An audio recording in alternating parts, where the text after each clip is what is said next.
I just finished Cairn, and I just have to say, it could possibly be a Game of the Year contender. But at a $30 full price, is it really worth your time? I paid for this game, so you know I'm gonna be honest. The game's premise is very simple at a first glance. You are this famous climber named Ava, and you want to be the first to reach the peak of this giant mountain. The game starts pretty slow and easy, but as you progress, the story and difficulty unfold, testing your grit and your determination to the maximum. I won't go into any spoilers here, but the story is not the most complex. At the same time, it will definitely leave a mark on you emotionally. I personally resonated with it in more than one way, but after the 9.5 hours I spent reaching the mountain's peak, I did shed a tear.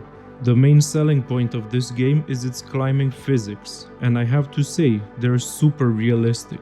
You have to carefully plan out your climb and place each limb one step at a time, making sure you don't fall. The physics system is well implemented, so it does kind of feel like in real life, where if something is too slippery or too small, you can't really hold on to it. And to top it off, you have to manage your stamina or else you'll fall.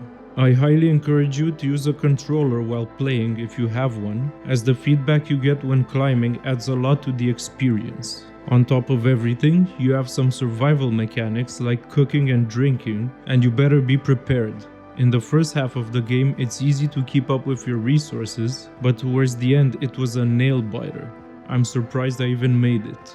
I have no idea how mountain climbing works in real life, but if this game is even 10% as intense as the real thing, then I kind of understand now. Well, I'll still never do that or motorcycles, but respect to the ones that do. I'd like to also briefly touch on some bugs and inconveniences I found. First of all, the mountain feels like it's comprised of a bunch of small hitboxes where you are supposed to place your limbs as you climb. Sometimes they don't work exactly as intended. I didn't lose a run per se, but sometimes an element that should have been safe turned out to be a trap, or the character was not able to grab onto it.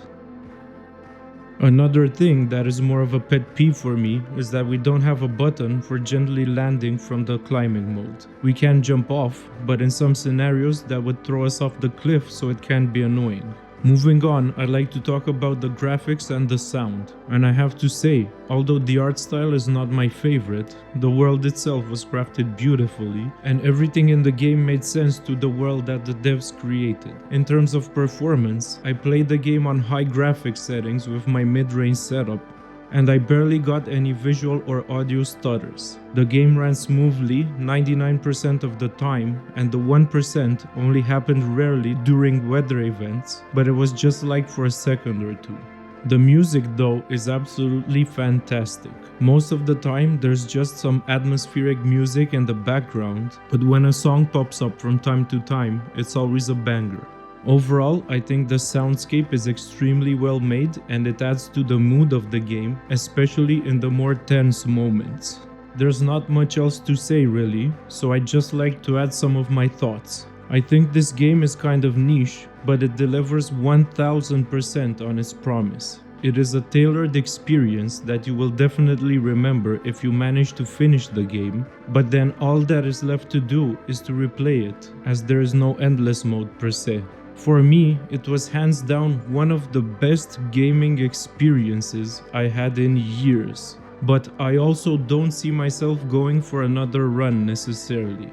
The game gave me the same feeling I got after finishing a Souls game, but in a much smaller and intense package. But the experience itself is much more personal in Cairn. I felt like the game was trying to challenge me to reach that peak, while at the same time trying to deter me from doing it. But that's it, no more spoilers.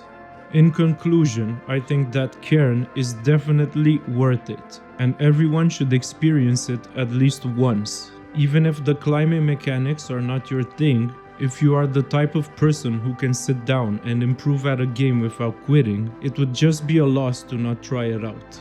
For the rest of the people, there is easy mode. Before I forget, I'll also place it on my tier list. And without any regrets, Cairn goes into the S tier. Thank you very much for watching. If you made it this far, please consider liking the video. Most of my content is reviewing indie games, so if you're into that, please consider subscribing. I am Base12, hope you have an amazing day, and I'll see you in the next video.